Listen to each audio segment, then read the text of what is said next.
Bienvenue dans l'émission La piscine digitale.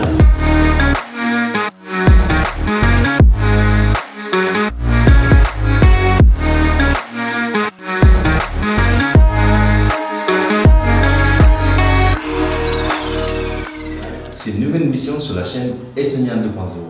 Cette émission consiste à pouvoir aller chercher des commerçants locaux dans notre ville, soit à Saint-Gilles-des-Bois, soit dans d'autres villes, pour pouvoir donner la force, c'est-à-dire analyser le YouTube, les réseaux sociaux, le site internet, donner des tips, comment on pourra évoluer et s'adapter par rapport à cette période de confinement. Imen, est-ce que tu peux m'expliquer pourquoi l'émission s'appelle la piscine digitale? Eh bien, ça s'appelle la piscine digitale tout simplement parce que nos bureaux sont à la piscine d'en face. Donc c'est l'ancienne piscine de Saint-Gilles-des-Bois, la toute première piscine qui était ici, en face de la nouvelle qui s'appelle l'espace nautique aujourd'hui. Et c'est du digital parce que tout simplement on est des experts en digital. En réseaux sociaux. En réseaux sociaux, je laisse Imen te présenter qui tu es. Alors moi je m'appelle Imen et je suis designer graphique. Je m'occupe de toute la partie visuelle, tout ce qui va toucher à l'image, aux couleurs, aux typos, tout le design tout simplement. Vous avez compris, les commerçants, vous avez critiqué, vous avez évolué grâce au branding, là c'est les couleurs, le charte graphique et Imen va analyser tout ça. Moi, ma spécialité c'est dans le marketing digital dans le sens où des stratégies qui marchent, qui permettent de rendre plus visible ou de vendre mieux ou vendre plus tout simplement. Le 18 janvier à 14h, on a eu un post sur notre page Estonien 2.0, on avait dit taguez vos commerçants estoniens et soutenez-les. Dans le coup, on a pas mal de gens qui ont tagué les commerçants. Et justement, Imen, on va choisir un des commerçants qui sont été tagués sur ce post pour pouvoir analyser vraiment sa stratégie digitale. Bien sûr. Allez, c'est parti, on va en choisir un. Bon, il y en a pas mal de commerçants qu'on connaît déjà, hein, Imen. Ouais. Mani, on a déjà eu. Bon, on a déjà fait notre choix en amont. On avait choisi celui-là en fait. Exactement. On s'est pas glissé. On a cliqué et on a tombé sur là. Celle-là. La chaumière du télégraphe. Bah. Alors, qu'est-ce que c'est? Et c'est un resto? Ouais, c'est sympa. Stylé. Et tu peux faire des parcours et tout. Ouais, l'endroit il a l'air cool. C'est génial. Des bons petits plats comme ça. Ouais, en tout cas, à première vue, le lieu a l'air très sympa. Les plats aussi ont l'air gourmands. La glace, tout ça. On a l'air de retrouver des produits frais, je pense. Bon, bah écoute, la première session, c'est quoi? On attaque sur Google, le premier truc. Google. Ok, Allez, allez, de toute façon, Google, c'est la première chose qu'on fait. Quand on cherche quelque chose, on va sur Google. Là, la chaumière du télégraphe. J'ai tapé 582 avis Google, 4,4 étoiles. C'est un restaurant. C'est énorme. C'est énorme. C'est incroyable. Dans la ville de Chancueil. En tout cas, là, ils ont un très bon avis Google. C'est qu'aujourd'hui, je fais confiance à cet indicateur 4,4 étoiles avec 582 avis sur Google. Il est énorme aujourd'hui dans tous les commerçants locaux d'avoir ces avis-là. Vraiment, demandez à vos clients de laisser des avis positifs, mais c'est toujours positif. Si c'est négatif, qu'est-ce qu'on fait? Si c'est négatif, surtout, il faut répondre aux commentaires. On ne laisse jamais un commentaire négatif tout seul sur la toile. C'est interdit. Clément, il dit établissement dans un super cadre, entre terrasse et forêt. Tu sais ce que je fais moi généralement, Nam, quand je regarde les avis, je vais directement voir les avis négatifs. Ok, alors écoute là, tu vas Donc là. je mets directement les moins points favorables. favorables. Okay. En fait, tu voulais directement voir quels sont les points faibles. Exactement. Moi, c'est la première chose que je fais. Je vais voir les points faibles et ensuite, je vais me rassurer avec les points positifs. Un des points faibles, il y a un an, pendant la soirée, il y a eu une dizaine de coupures de courant. Je me demande comment le cuisinier a pu faire son travail. J'y retournerai juste pour boire un verre car le cadre est sympa. Et pour le reste, non merci. Ok. Donc cet avis-là, il est négatif, mais au final, une coupure d'électricité, ça peut arriver. C'est pas la faute du restaurant. C'est pas la faute du restaurant. Et pour la restauration, ils ont sûrement une solution pour l'électricité. Là, Voilà. il y a un autre message, un seul mot. Exécrable. Exécrable, ok. Le client est assez méchant. Le cadre est très sympathique, donc on est sur un très beau lieu. Mais le service et la qualité des plats laissent à désirer. Okay. Bon. Voilà, on voit que c'est un commentaire négatif.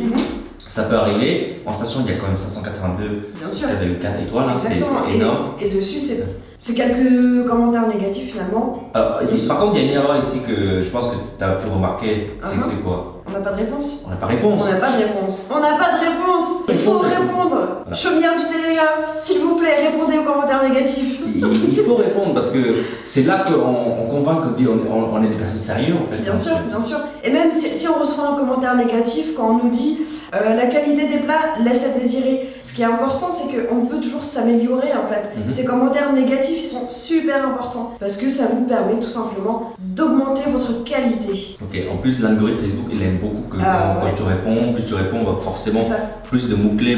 Plus de mots-clés, c'est qu'aujourd'hui, le restaurant il va sortir en premier sur Google dans les seuls. Ok, je pense que c'est pas mal. C'est bon pour toi Google ou... Moi c'est bon. Ok, j'ai vu mes petits commentaires négatifs. En tout cas, moi, sur l'onglet Google, moi je trouve que c'est bien, juste il faut répondre aux commentaires négatifs. Yes. On attaque directement sur la partie, c'est quoi, son site? Le site, ouais.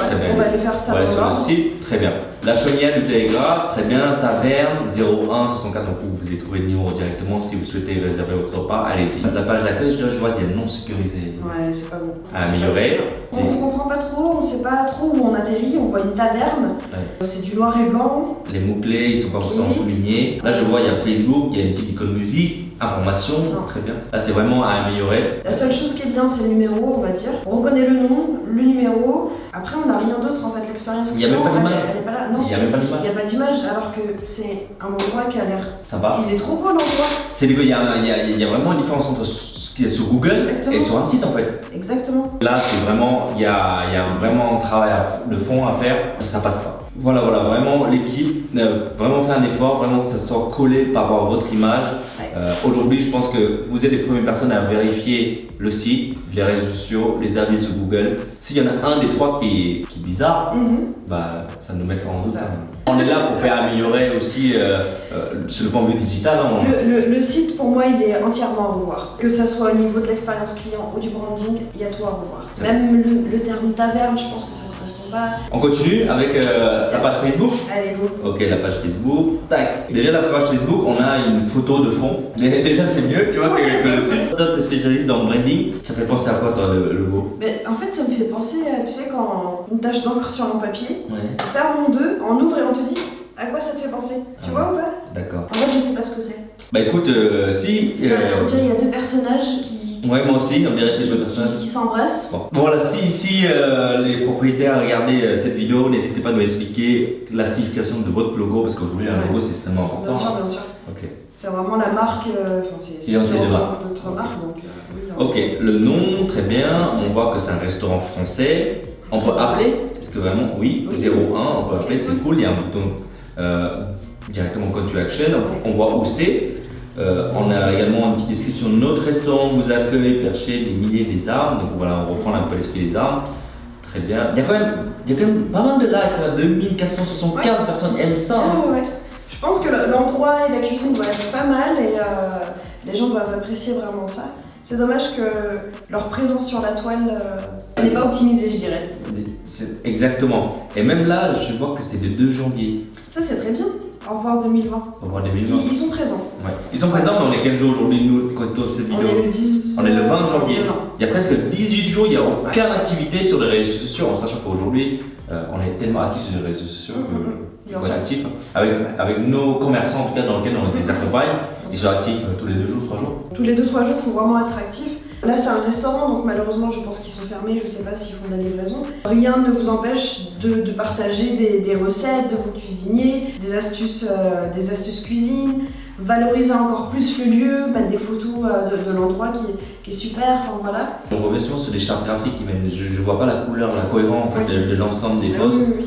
Voilà, ça c'est important aussi. Il faut avoir une charte graphique, il faut qu'on soit identifiable en fait, tout simplement avec 2 couleurs par exemple et un petit logo. Pour le coup, ils ont quand même leur logo qu'on voit sur le site et sur Facebook.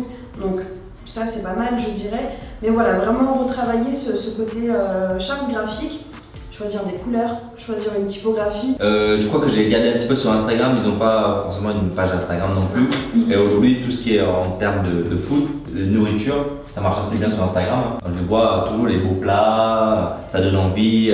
Notamment, nous on a travaillé avec Marquise Tradition qui vendent des chocolats sur la main à Saint-Michel. Et en fait, on a fait une petite vidéo. Ça donne tellement envie qu'ils ont vendu tout le stock en l'espace de 2 semaines sur les plats de Noël. Et on s'attendait pas à un retour comme ça. Enfin, moi, en tout cas, aujourd'hui, si j'ai un business sur l'alimentation et restauration, c'est vraiment un des réseaux sociaux dans lequel je appuie énormément. Je pense que c'est tout. Je peux aller voir pour voir s'ils font la pub un petit peu sur les réseaux. Là, je vois que la page. Nos spécialités aussi, c'est de faire la pub sur les réseaux sociaux. Aujourd'hui, vous savez que Facebook vit grâce à les annonceurs. C'est-à-dire qu'aujourd'hui, vous publiez quelque chose dans l'organique, c'est seulement 5% de votre audience qui vont être touchés. Et donc, il faut investir dans Facebook, louer les emplacements publicitaires pour que votre post soit visible. Bon, voilà, là, je pense qu'ils n'ont jamais fait de la publicité. En tout cas, il n'y a aucun pub qui tourne actuellement. Je pense que c'est comme un levier puissant aujourd'hui, c'est une solution qui coûte le moins cher possible. Bien sûr. Pour pouvoir un maximum de retour sur investissement. Puis on a vraiment toute la traçabilité, on a tous les chiffres et toutes les analyses. Donc ça, c'est super. En tout cas, Imen, si tu devais donner un conseil, toi, sur le branding pour la chaumière du Télégraphe, quel sera la conseil du jour? Faire un bon brainstorming déjà pour commencer. Okay. Trouver l'axe et le message à faire passer à travers son identité, revoir le logo, les couleurs et vraiment établir une charte graphique, une ligne éditoriale pour un branding, une stratégie vraiment cohérente. Ouais, il faut vraiment que ça soit cohérent et qu'il soit reconnaissable en fait. Moi, en termes de marketing, aujourd'hui, vraiment, il faut refaire votre site et surtout revoir les business models dans le sens où, avec le Covid, je sais qu'il y a énormément de restaurateurs qui sont dans une situation compliquée. Si on doit payer un loyer et derrière on ne peut pas ouvrir la restauration, en plus c'est des espaces assez importants. Bien sûr. Bon, vraiment c'est compliqué. La moindre des choses, je pense que c'est de mettre sur Uber, de faire la livraison. Je ne sais pas s'il y a un service de livraison. Vraiment développer une offre particulière dans le monde digital. Bien sûr. C'est toujours une solution de faire ça. Donc, et là je crois que... Et j'ai une petite question pour toi, Nam.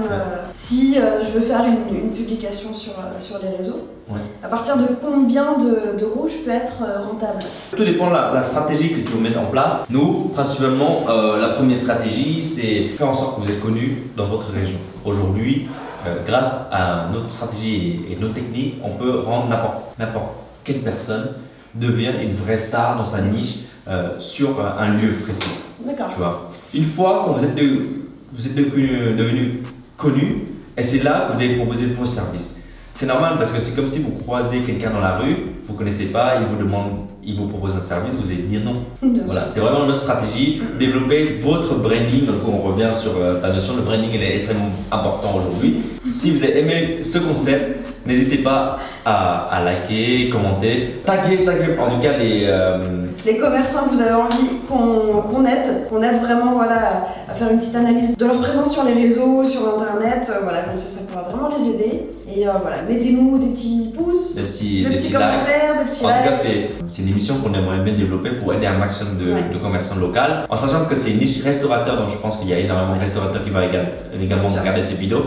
N'hésitez pas à nous contacter si vous avez des questions. Bien sûr.